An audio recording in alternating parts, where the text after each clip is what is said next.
Janavalabha Girivaradari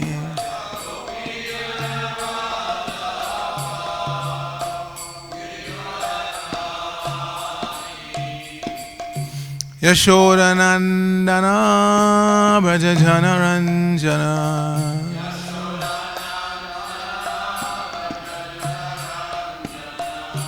Yashodanandana Brajajanaranjana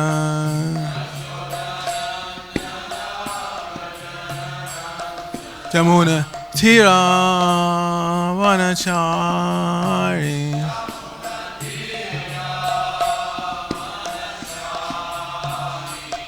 Jamuna Tira Vanachari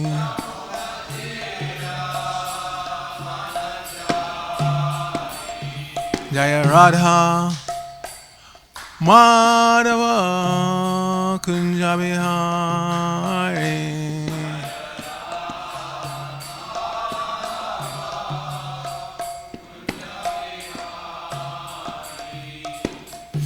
Gopi Janavalabha Girivaradari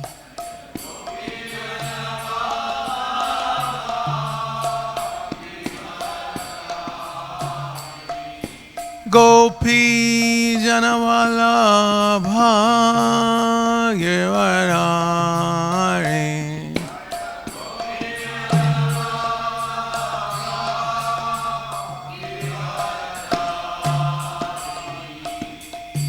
Yashodanandana Brajajanaranjana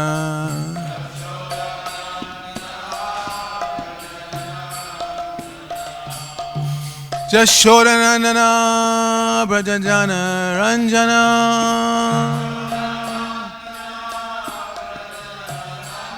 Yamuna Tira Vanachari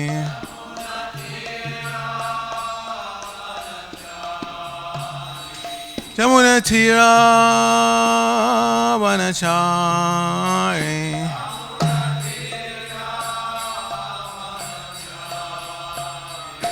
Jaya Rukmini Dwarkadish Rukmini Dwarkadish Rukmini Dwarkadish Rukmini Dwarkadish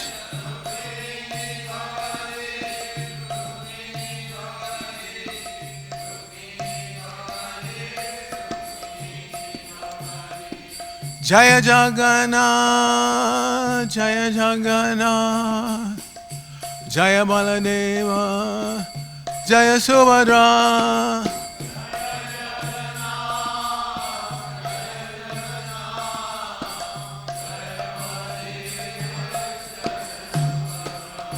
Jaya Gauranitai, Gauranitai, Gauranitai, Jaya Gauranitai.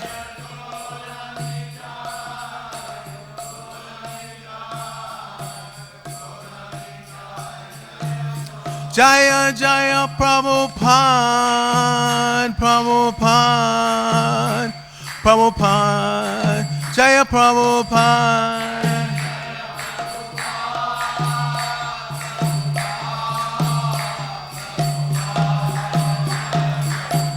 Jaya Jaya Prabhupada, Prabhupada, Prabhupada, Srila Prabhupada.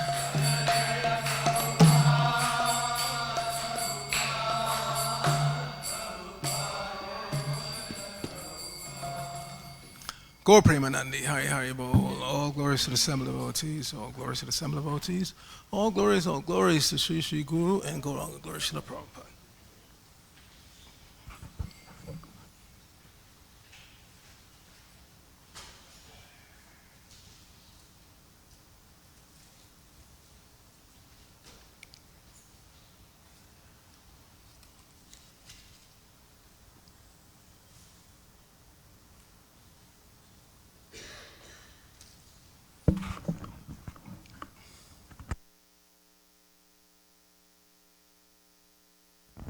Narayanam Namaskritya Naram Chaiva Narotamam Deving Saraswatim Vyasam Yato Jayam Hadirayat. Before reciting the Srimad Bhagavatam, which is our very means of conquest, let us offer respectful obeisances unto the personality of God, Lord Narayan, unto Narayan Rishi, the supermost human being, unto Mother Saraswati, the goddess of learning, unto Srila Vyasadeva, the author, and unto Srila Prabhupada, the translator, commentator, and our spiritual master. Nashta Prayeshu Bhadreshu Nityam Bhagavata Sevaya Bhagavati Uttama Shloke Bhaktir Bhavati Naistiki.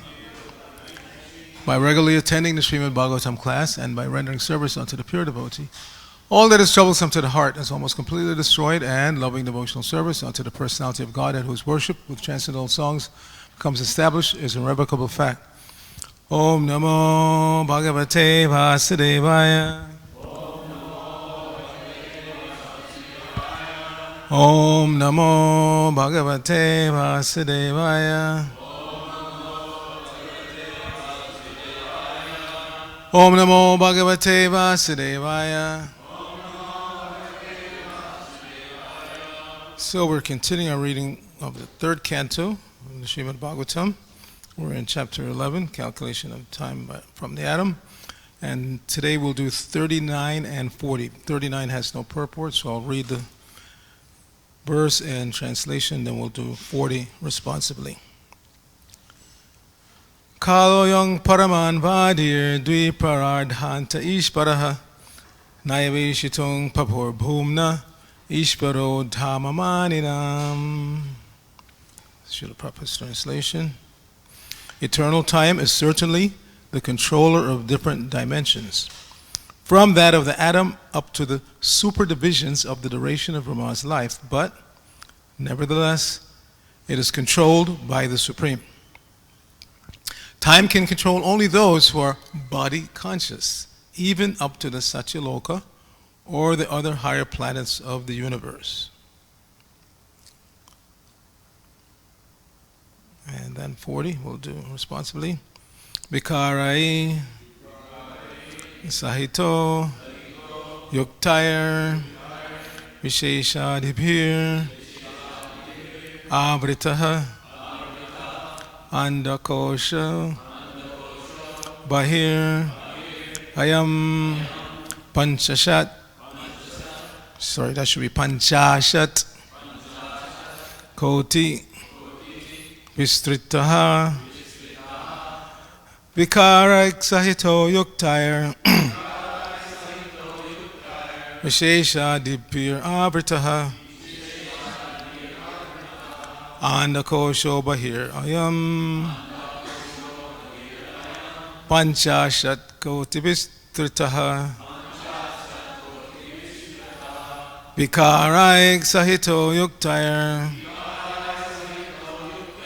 Visheshadibhir Avritaha Andakosho Bahir Ayam Panchashat Koti Vistritaha Vikarai Sahito Yuktair Visheshadibhir Avritaha Andakosho Bahir Ayam Panchashat Koti Vistritaha. Please chant.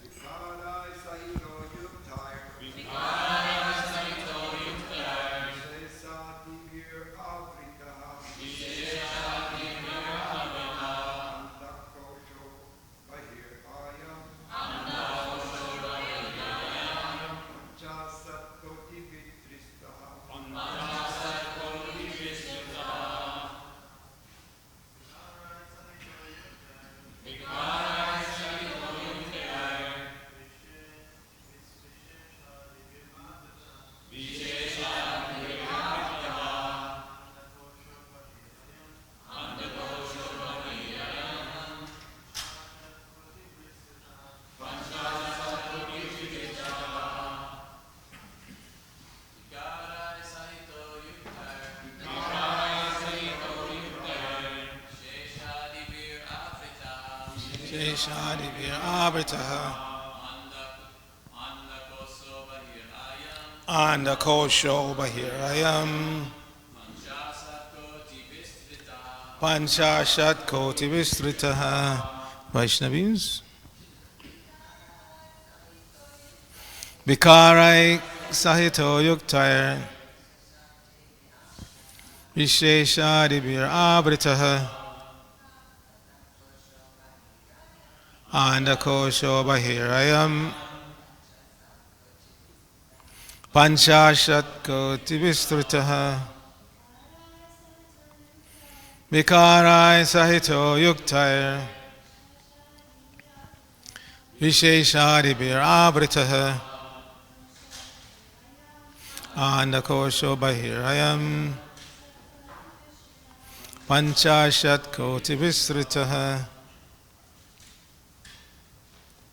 Synonyms: Vikarai, by the transformation of the elements.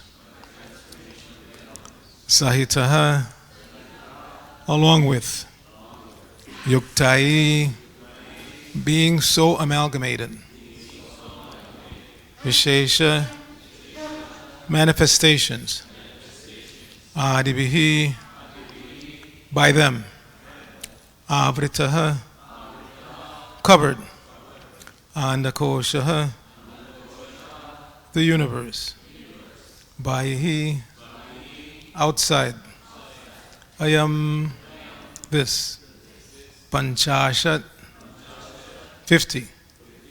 Koti, 10 million. Visritaha, widespread. Srila Prabhupada's translation for this verse. This phenomenal material world is expanded to a diameter of 4 billion miles as a combination of 8 material elements transformed into 16 further categories within and without as follows. Please repeat. This phenomenal material world is expanded to a diameter of 4 billion miles as a combination of 8 material elements transformed into 16 further categories within and without as follows. Srila Prabhupada's purport. As explained before, the entire material world is a display of 16 diversities and 8 material elements. The analytical studies of the material world are the subject matter of Sankhya philosophy. The first 16 diversities are the 11 senses and 5 sense objects, and the 8 elements are the gross and subtle matter, namely earth, water, fire, air, sky, mind, intelligence, and ego. All these combined together are distributed throughout the entire universe, which extends diametrically to 4 billion miles. Besides this universe of our experience, there are innumerable other universes. Some of them are bigger than the present one, and all of them are clustered together under similar material elements as described below. Nama Om Vishnu Padaya Krishna Prishtaya Bhutale Srimati Bhaktivedanta Swamini Tanamini Namaste Saraswate Deve Gauravani Pacharine Nirvishesha Shunyavadi Paschatidishtarne Om Agyana Timarandasya Gyananjana Shalakaya Chakshur Unmilitam Jena Tasmai Shri Gurave Namaha Shri Chaitanya Mano Vishtang Shtapitang Yena Bhutale Swayam Rupa Kadamayam Dadati Swapadantikam Vandeyahang Shri Guru Shri Utapada Kamalam Shri Gurun Vaishyavangscha Shri Rupam Sagajatam Sahagada Raganatan Vatam Tang Sajivam Sadvaitam Savadutam Parjana Sahitam Krishna Chaitanya Devam Shri Radha Krishna Padan Sahagana Lalita Shri Vishakhan Vatangscha Hey Krishna Karuna Sindhu Dina Bandho Jagatpate Gopesha Gopika Kanta Radha Kanta Namosute Tapta Kanchana Gorangi Radhe Vrindabaneshwari Vrishabhanu Sute Devi Pranamami Hari Priye Vancha Kalpatubhyascha Kripa Sindhubhya Evacha Patitanang Pavanebhyo Vaishnavebhyo Namo Namaha. Jai Shri Krishna Chaitanya Prabhu Nityanand Shri Advaita Gadadhara Shri Vasari Gaur Bhaktivinoda. Hare Krishna, Krishna Krishna, Hare Hare. Hare Rama, Rama Rama, Hare Hare. So before I begin, somebody may think, or some of you may think, didn't RGC just give class on Friday? Why is he giving class again on Tuesday? Actually, I wasn't even supposed to give class on Friday. I had actually scheduled myself to speak on Saturday, but Subhash was supposed to speak on Friday, but he got sucked into some conference calls. Jokingly, we say sometimes that we're not an institution of eating, sleeping, mating, and defending. We're an institution of eating, sleeping, meeting, and defending. So he's frequently drawn into meetings internationally, so he has to be on the phone at odd hours of the day. Anyway, so I covered for him on Friday, and I gave my Saturday away. And I had scheduled Arcita Prabhu to speak today, but some or other, we didn't wind up on the same page, so I had to jump in. The reason why I'm saying all this is because I've been doing this service of scheduling classes for a long time, and everywhere I go, practically in ISKCON, I've always taken that service of scheduling classes. Somebody has to do it. It's a very, very important service. You don't want to come in the morning and everybody looks around and goes, who's giving class today? So you have to stay after the devotees. You have to make sure they know the verse that's coming up. You have to. It's a very important service. My point is that obviously I'm not going to be able to do this forever. So somebody has to already be thinking that they're going to take over this service and do it properly so that the continuity is there. Because eternal time we're hearing about, time is eternal, we are eternal, but these bodies are not. And just like we went to the Martin Luther King parade yesterday, Martin Luther King was still a fairly young man, got up one day, just like any other day, although there had been some forewarning that something may happen, but still he didn't take it so seriously. But he went out that day and didn't come home. Somebody shot him. So whether it's by assassination or by illness or whatever, we're all going to go. So we'll talk about that a little more. I just wanted to go back to the first verse. There are two main points there. That the eternal time is certainly the controller of different dimensions, but the Supreme Lord is the controller of time. And it says, that last sentence is very interesting, time can control only those who are body conscious. So does that mean that those who are not body conscious, in other words, those who are self-realized that time doesn't have any effect on their bodies? No, but they're not affected by the effect that time has on their body. That's the point. That's the point. We see that the great souls, including our Srila Prabhupada, he took birth in 1896, baby's body just like everybody else, and that body gradually transformed into a youth, into a grown man, to an old man, like that. So the time effect is there on the bodies, even of those who are self-realized, even of those who are pure devotees. But they're not affected by that effect of time on their bodies. Whereas those who are not, those who are body conscious, thinking that the bodies themselves, they are affected by everything that happens to the body. Everything that happens to the body. There was a story I heard. One ISKCON lecturer told us, so I forgot to ask him where he got it from, but it's just illustrative that there was a great yogi in India. He had taken up the Naga Baba habit, walking around naked from place to place.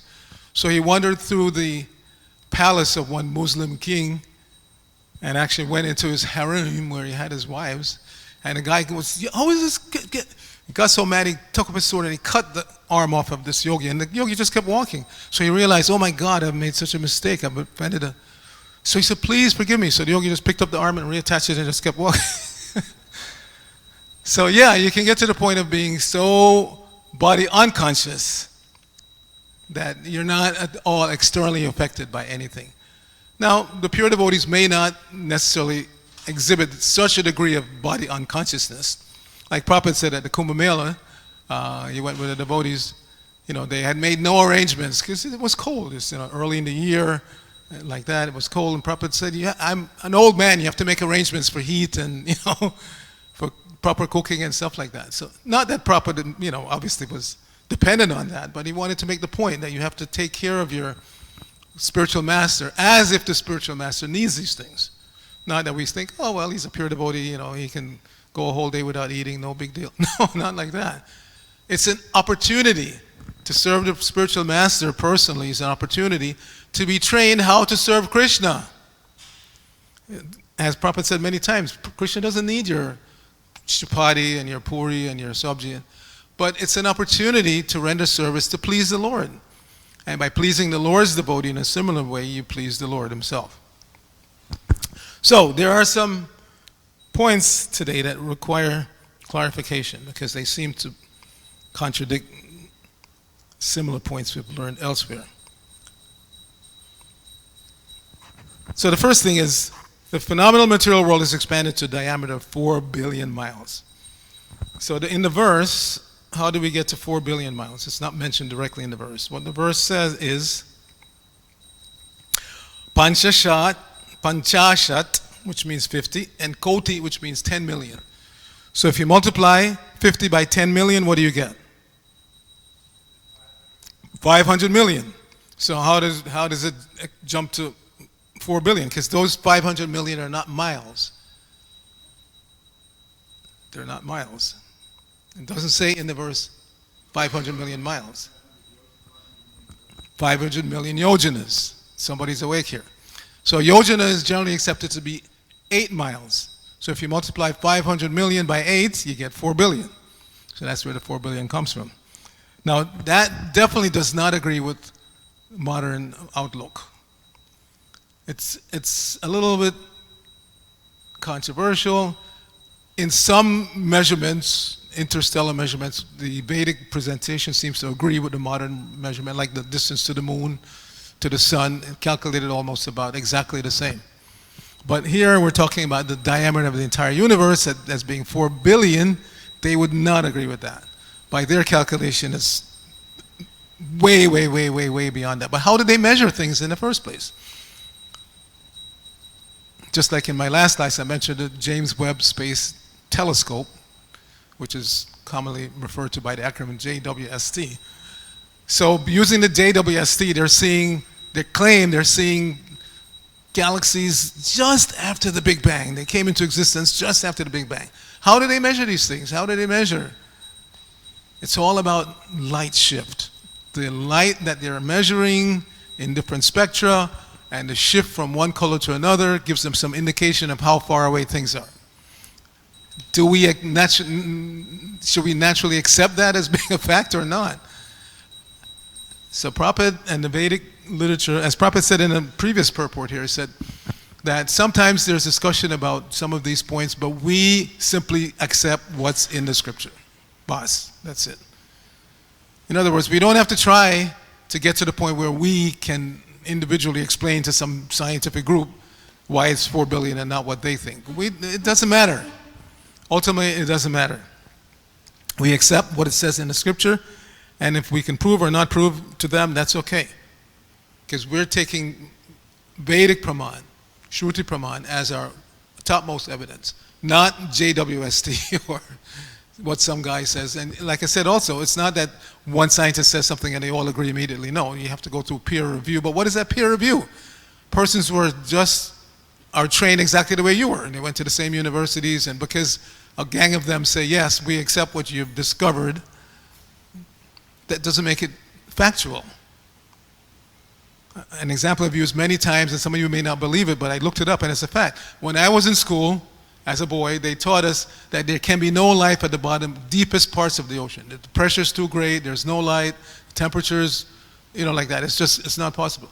They didn't change that viewpoint until the mid-60s. I looked it up just to make sure I'm not just talking off the top of my head. In the mid-60s, when they were finally able to send some submersible down there, and they actually saw that there was life down there, that's when they changed their presentation. Now, if as a child, if I had told them, you're wrong, they would have said, you're an idiot, get out of here.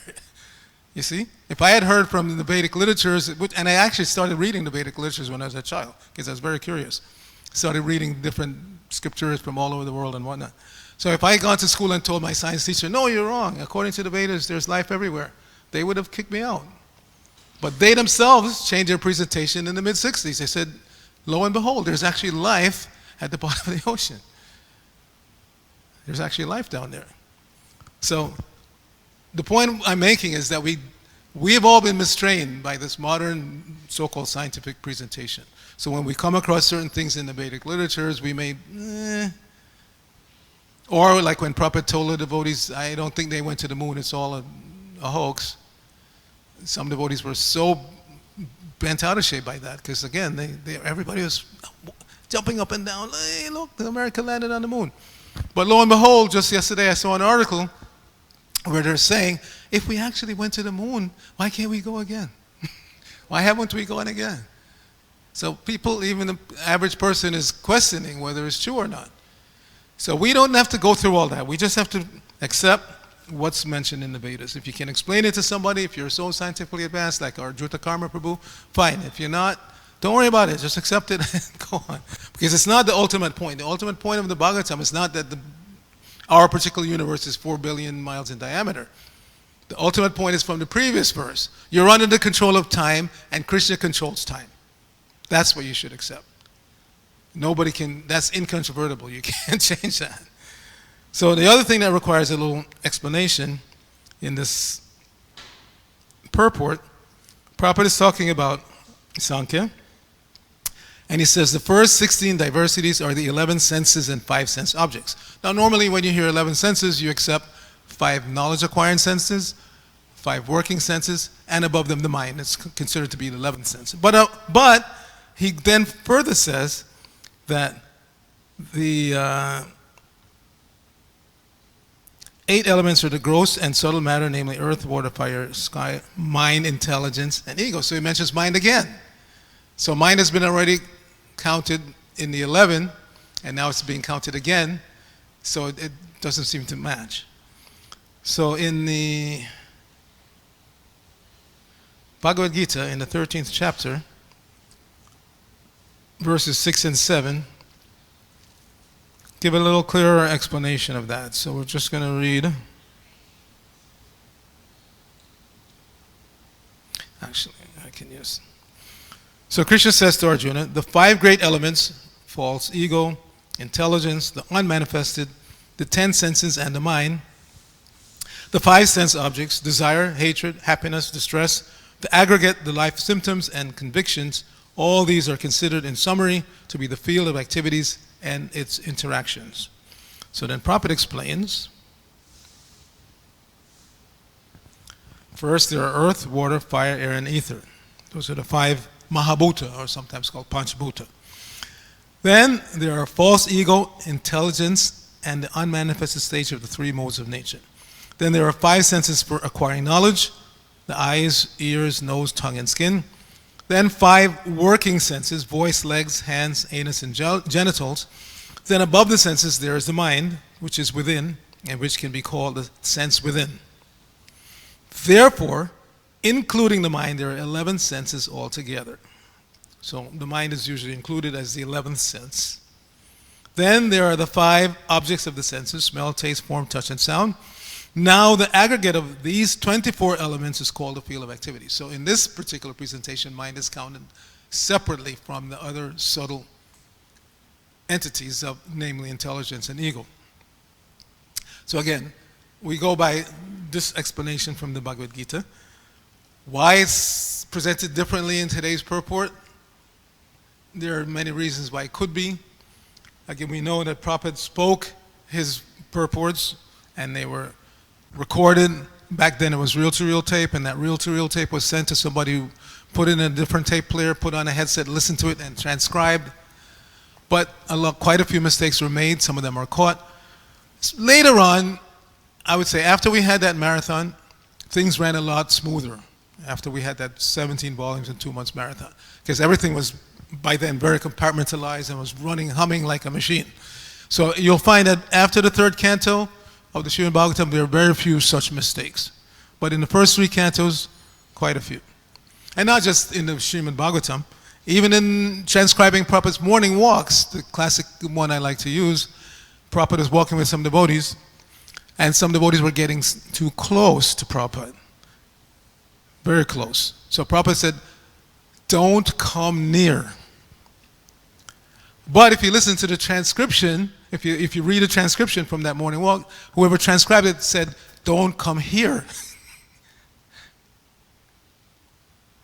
Which is not what Prabhupada said. He obviously wanted his disciples there. He was talking to them. He didn't say, don't come here. He said, don't come near. But the person who was transcribing didn't hear properly. So we have quite a few mistakes like that. Now, a lot of them were caught, but not all of them. Some of them actually made it into the books. So in today's purport, was it a transcription error? Whatever, I don't know.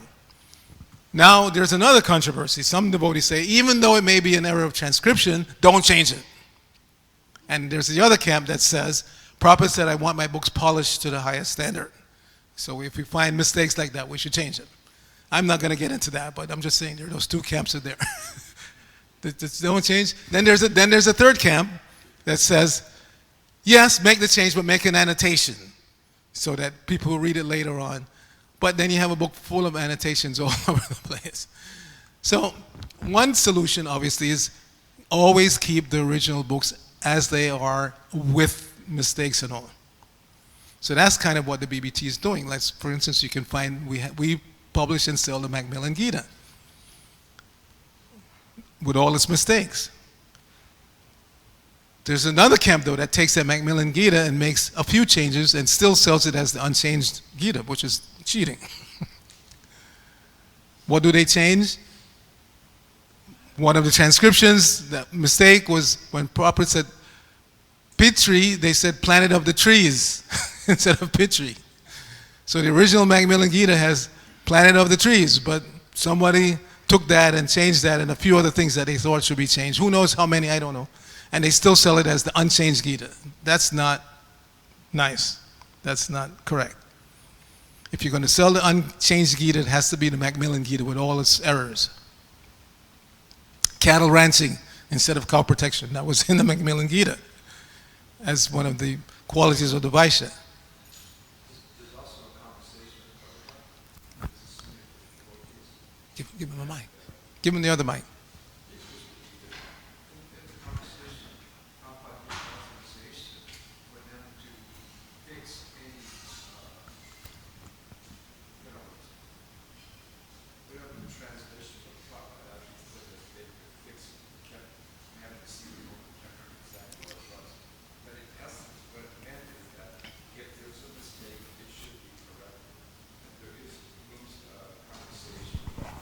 And it's documented.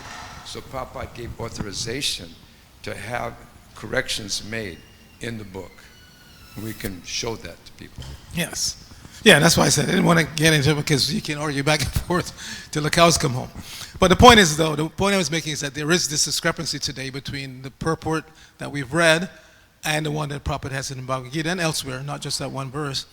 So how do we understand it? Like I said, it may not, Prabhupada actually could have said that. We'd have to find the original transcript if it exists for that particular verse and purport, or we can assume that it was a mistake made by the transcribers. I don't know. But we should understand, though, that there are 5 working senses, 5 knowledge-acquiring senses. The mind is considered to be the 11th sense, if you're going to talk about senses, or it's included with the subtle senses, ego, intelligence, and mind. So then you wouldn't say 11 senses. You would say 10 senses plus the 3 subtle senses. So all in all, you get to 24. And above all of that is the Supreme Lord, who is the controller of time. As he says in the Bhagavad Gita, Indriyani Paranyahu, Indriyeva Paramana, Manasastu Parbuddhi, Yobade Partastu Sa. That the senses are superior to dull matter. Above the senses are the mind, above the mind is intelligence, and he, the soul, is above all of that. Unfortunately, again, we don't realize that. We're body conscious, as Prabhupada also says in today's, we're all the way up to Satyaloka. There's this body consciousness. So we have to get out of this body consciousness before death comes. And this is stated very clearly in the 2nd canto, 1st chapter, very, very important chapter of the Srimad Bhagavatam. I mean, the entire Srimad Bhagavatam is important, but this particular, because it's after the end of the 1st canto, Parikshit Maharaj has asked this question, what is the duty of somebody who's about to die?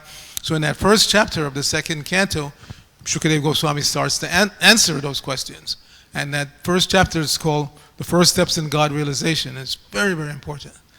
So there's one verse, verse 15, where it says, Antakale cha purusha agate gata sarvasa chindyat asanga shastrena spriham deha nuye chatam. Antakale, if you look up that phrase together, those 2 words together in the database, occurs a lot of times. Anta means end, kale. So that at the end of time, every one of us has our individual antakale. And it's not always at age 100. For some persons, it's not even 100 minutes. They come out of the womb practically, they die immediately. So every one of us, antakale, before that time comes, Shukadev Goswami was informing Maharaj Parikshit, one has to become unafraid of dying, no fear of death. Antakale Chapurusha. Okay.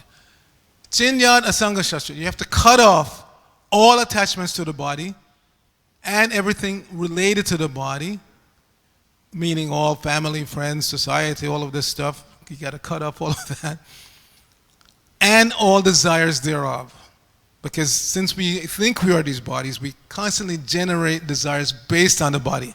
I want to go here, meaning I want to take my body there, there, there, there. I want to eat this, I want to drink that, I want to see this, I want to see that. Everything related to the body. Everything related. So all of that has to be cut off before that final moment comes. And that final moment will come. We can't cruise through life thinking that it won't come. Just like we mentioned Martin Luther King. Got up, it looked like any other day, went out, didn't come home. Somebody assassinated him. So every one of us has to face that antakale, that final moment. And what is your consciousness going to be? That's the whole training that we're going through here. How to train the consciousness to be fixed on Krishna. Fixed on Krishna. And by understanding, to the best of our ability, these scientific presentations of the Bhagavatam in terms of time, space, that helps us to break our attachment here. To break our attachment to our body, our city, our country, our planet. That's not ours. That's the first thing. That's a crazy person. That's a crazy thought. Crazy consciousness, thinking that it's not even our body. It doesn't belong to us. It's given kind of like a rental unit, an apartment for a few years. And it's just like if you become too attached to something that you're renting, whether it's a car, an apartment, whatever piece of land, you're going to be in trouble when the landlord finally comes and says, hey, I'm sorry, you're going to go. It happened right here in this blog in a very severe way. Subhas wasn't here yet. This was in the early 70s. This was the first, these two buildings were the first thing that we acquired in 1970, the church and the rectory next door. But then after that, gradually we started buying up everything going on the block. So we bought one apartment across the street there, and it was occupied. And the notice came to the, residents that they had to leave. But one guy was so attached to his apartment, he committed suicide in the apartment. He didn't want to leave. So he killed himself. So that's how attached we can become to an apartment. He was more attached to the apartment than to his own body. He killed himself just because he didn't want to move. So we need to cut off all attachments, as that verse says, to this body, everything related to the body. It means so-called brother, sister, father, mother. Bhaktivinoda Thakur says, no, you're not really related to these people. It's just like you go down to the river, and he lived near the Jalangi, and he had his thing there. You can see in any river or the ocean, so much, they call it flotsam and jetsam. All these little things that float on the ocean. Sometimes they come together and they make a raft, and they seem like they're, and then again a big wave comes and smashes it. So that's the same thing with us as human beings, or as in any species. Because this caring for family is not just in the human life form. Some animals, they care for their offspring up to the point of death. In other words, they'll put their own life on the line to protect their offspring. Many human beings won't do that. Either son or daughter or mother, father in trouble, it's like, police, help, 911. They themselves won't put their lives on the line to protect their offspring or relatives. So life is like that. We're just here for a little amount of time, floating along, making these connections, and then they break again and we go our separate ways. But Shukadev Goswami immediately told Parikshit, don't be attached to your body or to anything that's produced by this body or any desires related to this body. Just fix your mind on Krishna. So we'll stop here. Grantha Rashmi Bhagavatam ki jai, Srila Prabhupada ki jai, Gaur Bhakta Vrinda ki jai.